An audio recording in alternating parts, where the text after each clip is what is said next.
Salut les amis, bienvenue dans cette nouvelle exploration au cœur de soi. Comme souvent, je suis inspirée le matin au réveil et donc quand je suis en train d'émerger tranquillement comme ça de mon sommeil, j'ai très souvent une phrase qui traverse, une question comme ça et hop, hop, hop, il y a toute une succession d'idées qui s'assemblent et d'images et de constructions qu'on me montre à ce moment-là. Et donc ce matin, c'était: «Et si l'ombre m'était utile?» Vous le savez, j'en parle régulièrement, c'est quelque chose qui me tient à cœur de partager, de transmettre dans ces temps très chaotiques où on a de cesse de nous dire que l'ombre grandit, que nous sommes manipulés, que nous tentons de nous contrôler, etc. etc. Et que donc ça diabolise un petit peu toute cette partie considérée comme obscure, les forces de l'ombre, etc. Et donc moi, souvent, je vous emmène à plonger au cœur de cette considération avec quelque chose d'un petit peu différent, en tout cas de vous amuser à expérimenter sous un autre angle. Et ce matin, tout simplement, j'étais en présence avec cette question-là: «Et si l'ombre m'était utile?» Et du coup, c'est joyeux de venir vers vous aujourd'hui et de vous partager un petit peu ce qui m'a été montré. Alors quand je dis ce qui m'a été montré, c'est quand c'est comme ça, je me sens complètement en reliance avec la source, la guidance, peu importe comment on l'appelle, ce qui inclut les guides, et cetera, enfin mon être. Pour moi, c'est toute une énergie en fait à laquelle je me connecte et c'est comme un puits de sagesse et de connaissances immenses et où je peux avoir accès à certaines choses d'un coup qu'on me montre en fait. Hem et donc la première chose qu'on m'a montré, c'est de me reconnecter aux lois biologiques. Et ça, je remercie un grand monsieur qui s'appelle Fabien, que j'ai eu la chance de rencontrer il y a quelque temps et qui œuvre vraiment dans tout ce qu'il fait au cœur du vivant. Et moi, ce que je vous dis aussi, c'est que je me considère souvent comme une exploratrice du vivant. Et ce vivant, en fait, il nous donne les réponses, en fait. Et donc, du coup, on m'a dit: «Bah, tiens Marie, regarde comment ça se passe dans la biologie, comment ça se passe dans le vivant autour de toi, ce rapport avec l'ombre, en fait». Et j'ai trouvé ça merveilleux parce que je m'étais jamais posé la question sous cet angle-là. Et qu'est-ce que ça m'a amené? Où est-ce que ça m'a emmené? Bah, ça m'a emmené justement à considérer tout simplement que lorsque j'observe les êtres vivants autour de moi, tout être vivant, à un moment donné, il y a beaucoup comment dire, de plantes, de végétaux, etc., qui poussent à l'ombre, qui ont besoin de l'ombre pour pouvoir croître, pour pouvoir évoluer et grandir. Et donc j'ai trouvé ça génial. Donc moi, si je vous invite là pendant quelques instants du coup à, à vous connecter à cette idée-là, à observer, à revenir dans la nature en fait de ce qui se passe autour de nous sur la Terre et de regarder que d'un point de vue biologique, il y a beaucoup de plantes qui apprécient aussi l'ombre en fait. Et au-delà d'apprécier, même qui parfois ont besoin. Certaines même ne croisent que à l'ombre d'un arbre, à l'ombre d'une maison, à l'ombre, dès qu'elles trouvent de l'ombre, d'un rocher. Certaines trouvent toujours un endroit où se mettre où il y aura un petit peu d'ombre à un moment donné. Et j'ai trouvé ça juste super beau de voir qu'en fait, dans la biologie, dans le monde qui nous entoure, le fait de pouvoir croître grâce à l'ombre est quelque chose d'absolument naturel, voire même de bénéfique, et qu'il n'y a aucune connotation négative. L'ombre, à ce moment-là, n'est absolument pas considérée comme quelque chose à combattre, à abattre, à supprimer. Au contraire, elle est reconnue comme un élément du décor, si je peux dire, un élément essentiel du vivant, clairement. Elle est au service, elle est utile à ce moment-là. Elle est utile à la croissance de la vie. Vous imaginez quand même du coup? Ça, c'est ce qui se passe biologiquement sur notre planète. Sur cette sphère évolutionnaire dans laquelle nous sommes, l'ombre, dans beaucoup de cas, et vous vous amuserez à observer autour de vous et dans le vivant autour de nous, l'ombre est au service du vivant et elle permet à la vie de faire son chemin. Mm. Et je trouve ça génial. Moi, ça m'a vraiment, je suis restée en présence. Et si vous avez envie, je vous invite juste à rester en présence avec cette notion-là, cette idée-là, cette intégration-là, ce regard-là. Et c'est intéressant parce que ici, qu'est-ce qui peut se passer? C'est que Si je reste trop dans la lumière ou que dans la lumière, ben, dans la biologie du vivant, certaines plantes, certaines essences vont cramer en fait, vont brûler. À un moment donné, si elles n'ont pas un peu d'ombre, et je ne parle pas de l'eau là dans ce cas précis, mais ça en fait partie, si elles n'ont pas à un moment donné un peu d'ombre, certaines vont cramer. Elles ne vont pas pouvoir faire leur processus d'évolution de manière fluide. Elles risquent de se dessécher, de brûler, de cramer. Trop d'intensité de lumière. Mais c'est pareil pour nous. Nous faisons partie de cette biologie. C'est pour ça que je vous en parle. Nous sommes des êtres vivants, comme tout être vivant de la planète, en fait. Et par moments, nous risquons l'insolation. Par moments, nous la recherchons, l'ombre, l'été, quand il fait très chaud. Nous sommes les premiers à chercher cette ombre, à se mettre à l'ombre. Qu'est-ce que ça veut dire quand on se met à l'ombre? Est-ce que vous vous êtes déjà posé la question symboliquement? Lorsque je me mets à l'ombre, je me retire de la lumière pendant un temps. Je me retire de ces rayons directs. Je vais prendre une pause, je vais faire redescendre quelque chose, rentrer dans un espace où la lumière est moins vive, moins intense. Et le petit clin d'œil qu'on me partageait ce matin quand j'étais en lien avec ça, avec l'énergie source, c'était de dire, bah oui, sur la Terre, la lumière s'intensifie en plus depuis pas mal d'années. Et du coup, il peut être difficile pour certaines personnes de rester trop longtemps en lien direct avec les rayons du soleil, par exemple. Parce qu'il est de plus en plus brûlant et fort. Et ça, tout le monde vous le dit, vous l'entendez partout. Moi, j'en fais l'expérience. Je m'amuse avec ça. Cet été, je me suis amusée à certaines heures à être comme ça et à ressentir à quel point l'intensité lumineuse était beaucoup plus puissante et forte qu'avant. Il y a des moments où je ne pouvais plus. Physiologiquement parlant, mon corps ne pouvait plus absorber. Et je devais donc me retirer. Et c'est l'importance de ce mot-là. À un moment donné, je me retire volontairement d'être sous la source directe de la lumière pour me retirer à l'ombre, me mettre à l'ombre.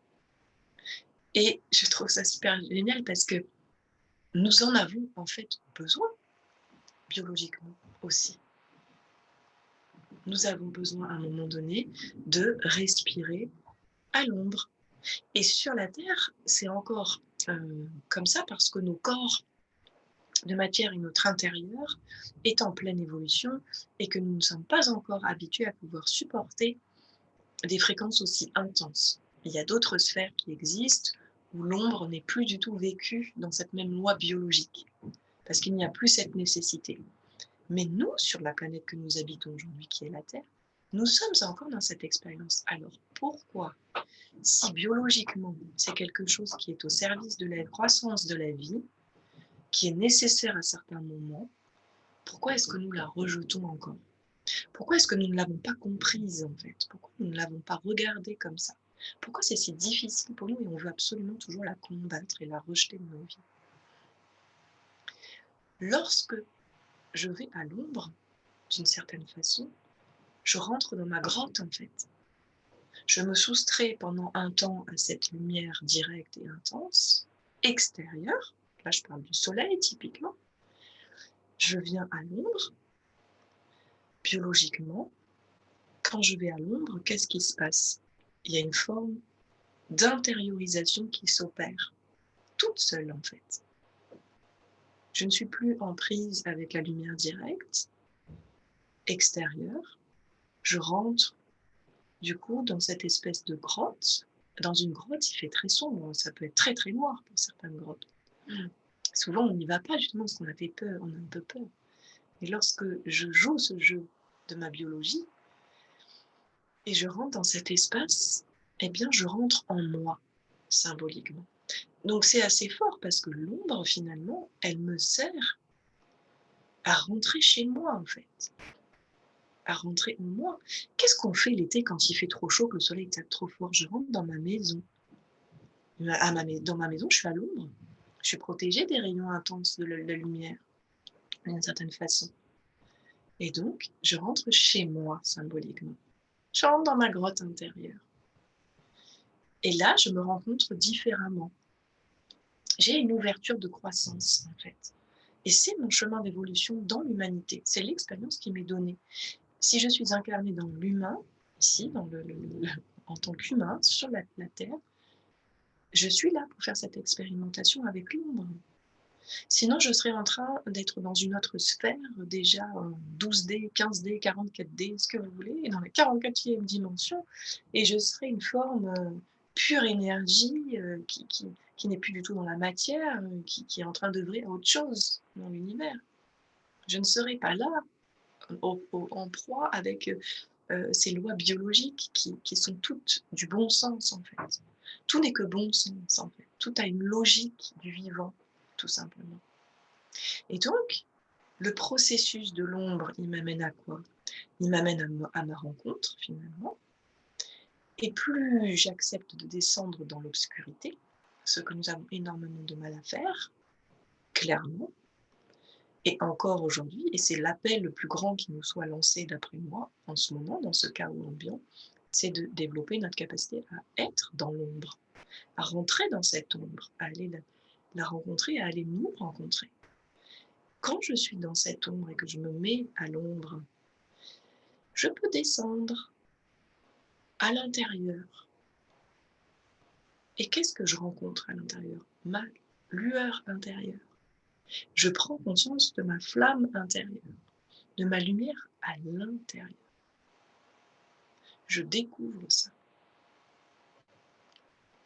Et ce qui est magnifique, c'est qu'une fois que, grâce à l'ombre, j'ai pu connecter ça, je peux revenir ensuite dans la lumière, différente. Et ma réalité, du coup, va être différente. C'est ça qui se passe aussi. Et finalement, l'ombre, quand on l'observe comme ça autour de nous, à chaque fois que vous voyez de l'ombre, c'est que la lumière n'est pas à cet endroit-là. On est bien d'accord, c'est logique. À chaque fois qu'il y a une ombre quelque part que j'observe à l'extérieur de moi, c'est qu'il y a un obstacle, il y a quelque chose qui fait écran à la lumière. La lumière ne peut pas y aller directement. Et bien, quand moi je me mets à l'ombre, ou quand je suis en proie à l'ombre comme ça, le job qui m'est demandé, c'est justement d'aller éclairer ces espaces chez moi, d'aller mettre la lumière dessus. Dès qu'il y a la lumière dessus, ça s'évapore. Hop. Et ces espaces-là, ils ont besoin en fait d'être rencontrés, d'être reconnus pour ce qu'ils sont. Donc en ce moment, c'est ça qui nous est demandé, encore et encore et encore. De ne pas s'affoler du manque apparent de lumière extérieure actuellement, de ne pas s'affoler d'être entre guillemets plongé dans un chaos où on a la sensation que des forces de l'ombre prennent le contrôle, mais au contraire de plonger dans cette expérience biologique de notre vivant, comme une fleur qui est à l'ombre d'un rocher et qui n'a aucune crainte qu'elle va pouvoir croître quand même, et qu'au contraire, cette ombre est en train de lui servir à grandir, que cette ombre est en train de se mettre à son service pour que sa lumière éclose et qu'elle puisse croître et faire son chemin d'évolution. Eh bien, c'est exactement ce que nous sommes en train de vivre. L'ombre semble très intense tout autour. Et moi, si je me fonds et je me laisse et je m'abandonne à ces lois biologiques qui sont les miennes dans mon expérience terrestre, eh bien, je n'ai aucune crainte de rien. Et au contraire, je m'abandonne et je profite de cette ombre extérieure, apparente, pour rentrer chez moi, regarder mes propres ombres et laisser ma lumière intérieure grandir, grandir, grandir, grandir, pour qu'à un moment donné, hop, je puisse avoir une réalité qui se transforme et qui parte de ma lumière reconnectée à l'intérieur de moi. Voilà les amis, ce que j'avais envie de vous partager en lien avec les lois du vivant. En joie de voir ce que ça aura suscité chez vous. Mettez-moi des commentaires, partagez-moi vos propres réflexions, vos propres explorations. j'adore vraiment pouvoir créer cette unité en fait et dire l'ombre dans le vivant, elle a sa place en fait. Et quand je sors de tout jugement, je peux enfin goûter en fait à l'essence de l'expérience qui m'est donnée. L'ombre est remise à sa place, à sa juste place. L'ombre sert la vie, sert la lumière, aussi bizarre que ça puisse nous paraître dans nos propres interprétations. Et je ne peux goûter à ça que lorsque je plonge dans l'expérience biologique qui m'est donnée de vivre, l'expérience du vivant, au cœur du vivant, et que je lâche mes peurs, en fait. Donc, si en ce moment tu es en proie à cette espèce de lutte et d'appréhension de où va le monde, va rencontrer tes peurs et plonge dans l'ombre. Vas-y, tu peux pas faire autrement que de découvrir que tout est lumière. L'ombre, si elle existe là, comme je vous l'ai dit, et qu'elle permet à la vie de croître à l'extérieur dans tout ce qu'on observe, elle est une création du Dieu source, du grand tout, de l'énergie source de vie. C'est pas une création extérieure qui serait d'un coup arrivée, non. Le Créateur a créé tout ce qui nous est donné d'expérimenter. Donc l'ombre fait partie de la lumière finalement. À nous de faire ce job intérieur de reconnexion et d'unification. Voilà les amis, je vous souhaite une belle intégration de ce partage, en joie encore une fois, de recevoir vos témoignages en retour. Et puis je vous dis à bientôt pour une prochaine exploration. Bye les amis!